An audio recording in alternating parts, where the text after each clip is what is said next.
Dapat, Century Properties. Mas mababa na ang monthly amortizations, you can move in quicker, and you now have your choice of availing of a bank loan or Century's new in-house financing. It's that easy. Call Century today. Samantala, inilabas na ng pulisya ang kuha ng CCTV ng panggugulpi at pagpatay sa Amerikanong mister ng isang diplomat sa Makati. Saksi si Salima Refran. Ito ang opisyal at enhanced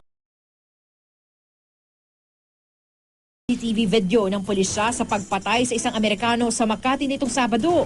Sa frame na ito, pasado alas 4 ng madaling araw nitong Sabado, makikita ang asawa ng isang US diplomat na naglalakad sa Kalayaan Avenue papuntang Rockwell Drive.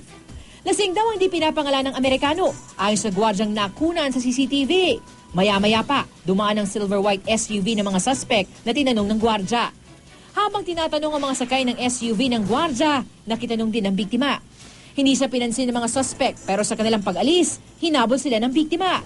Di man nakunan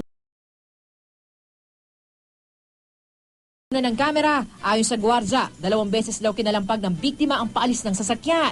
Dito na raw bumaba mga suspect. Ang isa, itinulak ng biktima at dito na raw sumiklab ang gulo. Sa puntong ito raw sinaksak ang biktima pero hindi na namin ipapakita ang video. Tinangkang tumakbo ng dugo ang Amerikano pero kinuyog siyang muli bago iwanan ng mga suspect. Sa frame-by-frame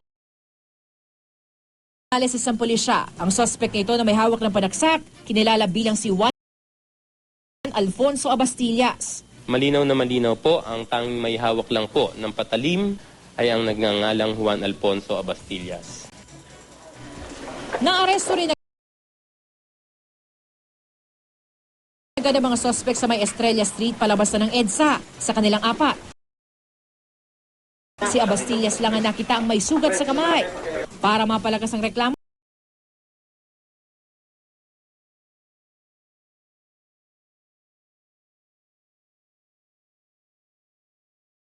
pinaghahanap na ngayon ng pulisya ang lalaking ito na napadaan lang pero nasaksihan umano buong pangyayari. Maging matapang po tayo na tulungan